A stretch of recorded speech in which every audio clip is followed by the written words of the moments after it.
Okie dokie. It's 1945 in the scorching sands of Upper Egypt. A group of farmers are digging for fertilizer when they stumble upon an ancient sealed jar.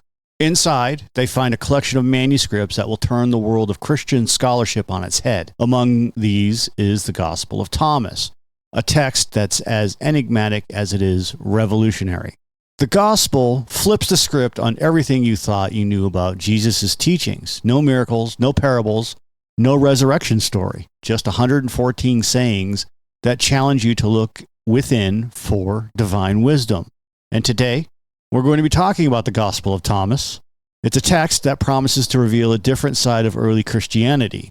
This is not your Sunday school Jesus. This is a Jesus who speaks directly to your soul, urging you to find the kingdom of heaven within yourself.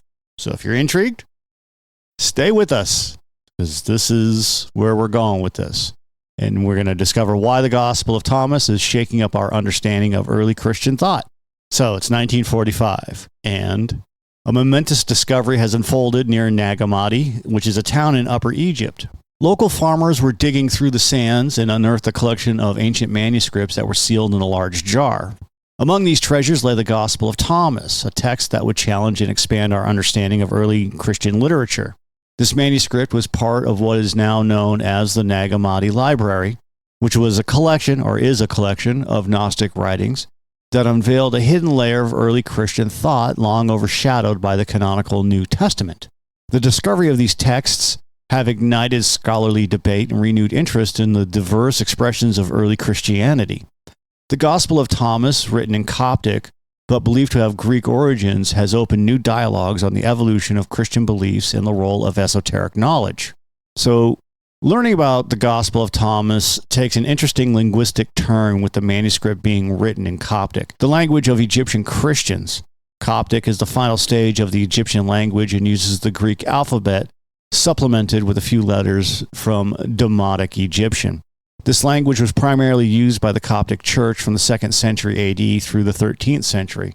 But historical analysis suggests that the Gospel of Thomas likely originated from earlier Greek texts before being translated into Coptic, which is not surprising, given that Greek was a dominant language throughout the Eastern Mediterranean during the early Christian era. The transition from Greek to Coptic reflects the spread and adaptation of Christian texts to different linguistic and cultural contexts from within early Christian communities. One of the more interesting aspects of the Gospel of Thomas is its profound emphasis on gnosis. Unlike the canonical Gospels, which often center around the life events and traditional teachings of Jesus, this text invites readers to seek inner spiritual enlightenment. It suggests that true understanding and connection with the divine come from within each individual rather than through external rituals or doctrines.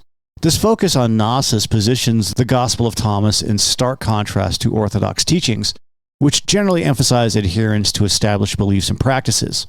Instead, Thomas encourages a personal and introspective journey towards enlightenment.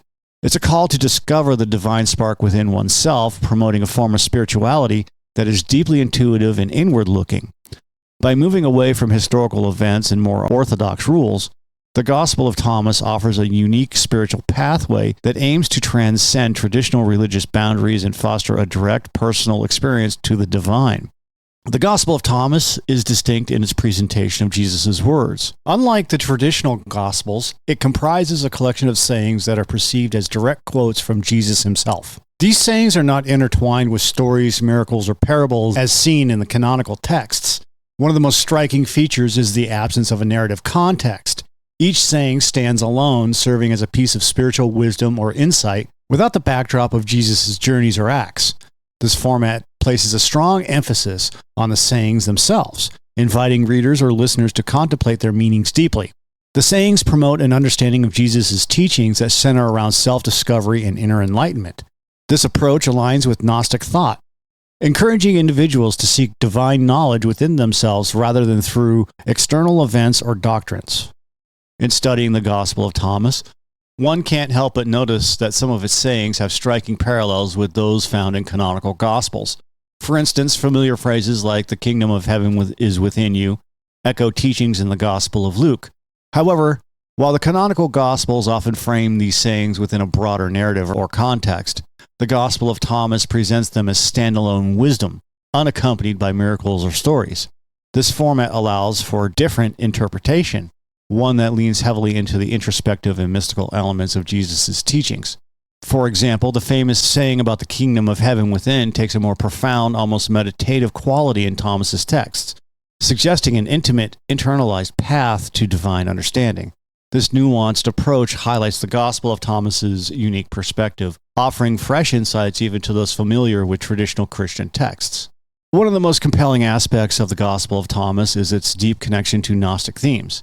In Gnosticism, the focus shifts away from orthodox structures and dogma, honing in on personal and mystical experiences instead. The Gospel of Thomas aligns perfectly with this philosophy, suggesting that true knowledge of the divine is not something external or mediated by religious authorities.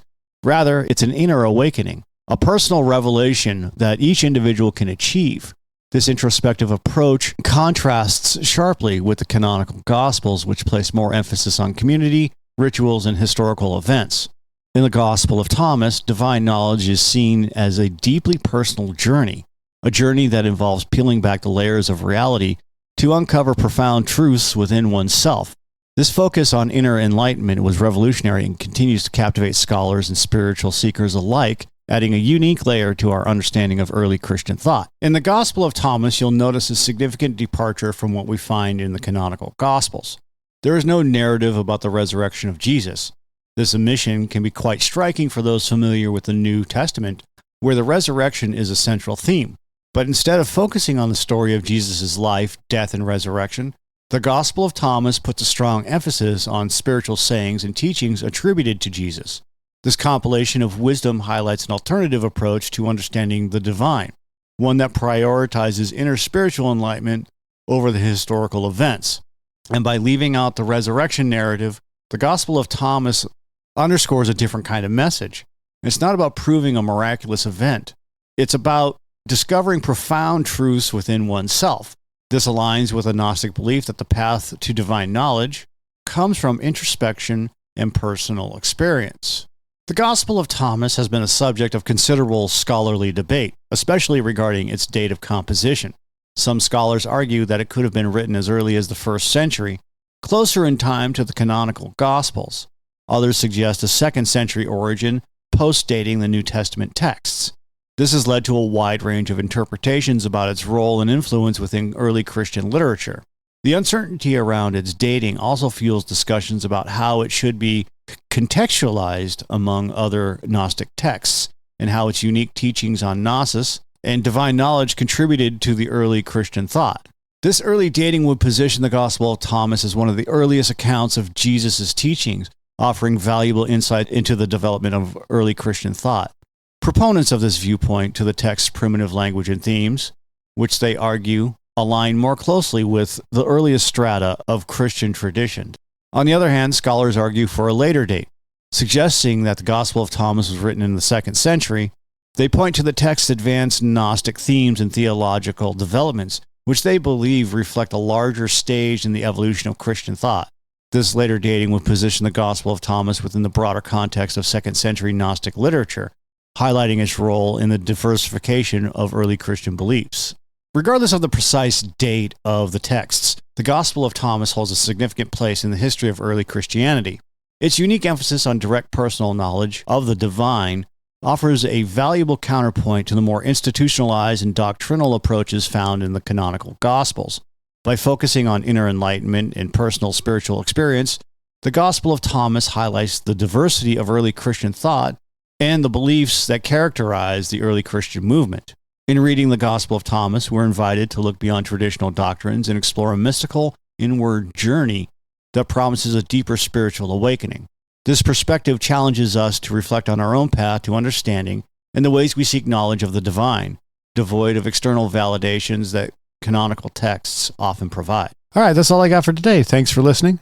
If you like it, hit that subscribe button for us. If you don't like it, that's okay too. Other than that, have a great day.